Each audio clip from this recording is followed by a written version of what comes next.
Tashidelek and welcome to Tibet This Week, where we bring you weekly news update on Tibet, His Holiness the Dalai Lama and Central Tibetan Administration. Let's have a look at today's headlines. His Holiness the Dalai Lama attends long live prayers at Sera Monastery. Sikyong Penpa concludes Northeast visit, critiques PRC's governance. Central Tibetan Administration leaders extend condolences on the passing of Shri Kishan Kumar. Kalon Gyari attends key events on Bharat-Tibet ties. Department of Information and International Relations releases multilingual e-book on His Holiness the Dalai Lama's 4 principal commitments. Tibetan civil society organizations convene in Copenhagen to strategize for Tibet advocacy. All-party parliamentary group on Tibet launched in UK Parliament.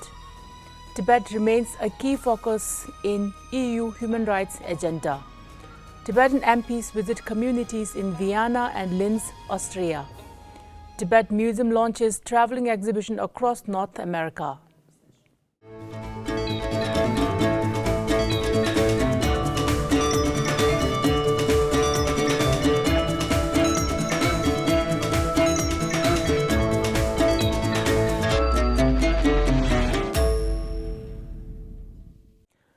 On Wednesday this week, His Holiness the Dalai Lama attended a long live prayer ceremony at Sera Monastery after a month-long stay at Tashilimbu Monastery.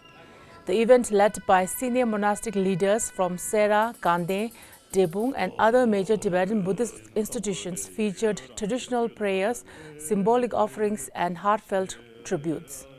During his address, His Holiness the Dalai Lama emphasized the importance of preserving Tibet's unique Buddhist heritage, particularly its deep understanding of the mind and emotions.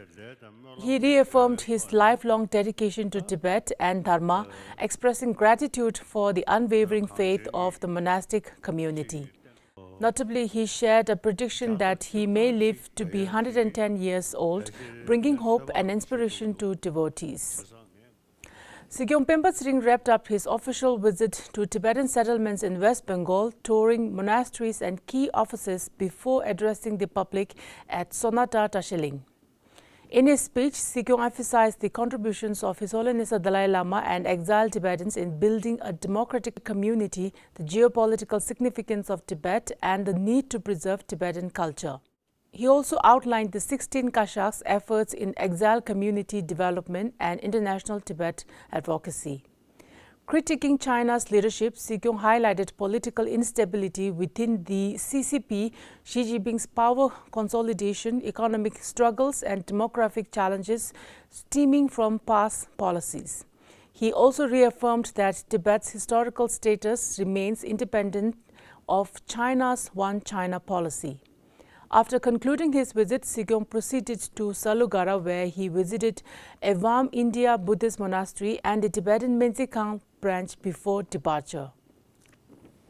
Sikyong Penpa and Deputy Speaker Dolma expressed deep sorrow over the passing of Shri Kishan Kapoor, former Indian MP and longtime supporter of the Tibetan cause. In a condolence letter to Kapoor's wife, Sikyong Penpa remembered him as a true friend of Tibet, highlighting his efforts to honor His Holiness the Dalai Lama with India's highest civilian award and his advocacy for Tibet's significance in resolving border issue with China. Deputy Speaker Dolma also extended condolences on behalf of the Tibetan Parliament in exile, recalling her interactions with Shri Kapoor and his unwavering commitment to Tibet's cause. Both leaders paid tribute to his legacy, offering prayers and gratitude for his steadfast support. On January 31st, Kalon Gyari of the Department of Security participated as the special guest of honor at the valedictory session of the 5th Himalaya Hind Mahasagar Rashtriya Samut International Conference held at Hansraj College, University of Delhi. The conference, jointly organized by the Forum for Awareness of National Security and Hansraj College, focused on strengthening cooperation between Bharat and Southeast Asian nations, highlighting regional collaboration for security and economic ties. Continuing her engagements, on Wednesday, Kalon Gyari attended the Lagar ceremony at the Mahakumbh organized by the Himalayan Buddhist Cultural Association. She also visited the India-Tibet Coordination Office, bookstall where ITCO conducted a civil society outreach program under the theme Tibet, India's Neighbor. The program aimed to raise awareness about Tibet's historical and geopolitical significance to India through book distributions and discussions with students, scholars, and the local community. The Department of Information and International Relations has released a multilingual e-book highlighting the 4 principal commitments of His Holiness the Dalai Lama, promoting human values, religious harmony, Tibetan culture and environment, and ancient Indian wisdom. Published in Tibetan, English, Hindi, and Chinese, the book compiles insights from a 2020 virtual talk series featuring over 100 speakers. It follows the Year of Gratitude initiative and coincides with the upcoming Year of Compassion, marking His Holiness the Dalai Lama's 90th birthday. The e-book is now available on Tibet.net, aims to deepen public understanding of His Holiness the Dalai Lama's legacy and commitments. The second meeting of local-based civil society organizations under the Office of Tibet London was held in Copenhagen, Denmark from 30 to 31st January, bringing together 25 participants from 8 European countries, namely the UK, Latvia, Lithuania, Estonia, Finland, Sweden, Norway, and Denmark. Organized in collaboration with the Tibet Support Committee and the Tibetan community in Denmark, the gathering aimed to enhance Tibet advocacy strategies, particularly by adapting successful US tactics for the European context. Key speakers included Representative Sikyong, ICT Europe's Wangpo Teto, ITN's Menti Mekuan, and Gloria Montgomery of the Tibet Justice Center. Discussions focus on diplomatic strategies, refining advocacy techniques, and engaging policymakers effectively. Former Danish MPs Pernille From and Ufbek provided political insights, urging Tibetans to strengthen European alliance in countering China's influence. The meeting concluded with a renewed commitment to push for legislative measures similar to the US Tibet Resolve Tibet Act in European parliaments, reinforcing cross-border collaboration for Tibet advocacy. Following the meeting of local-based civil society organizations, on the 1st of February, the Office of Tibet London hosted a strategic meeting in Copenhagen, bringing together Tibetan community leaders from the UK, Sweden, Norway, and Denmark. Discussions focus on strengthening Tibetan society, advocacy efforts, youth engagement, and increasing voluntary contributions.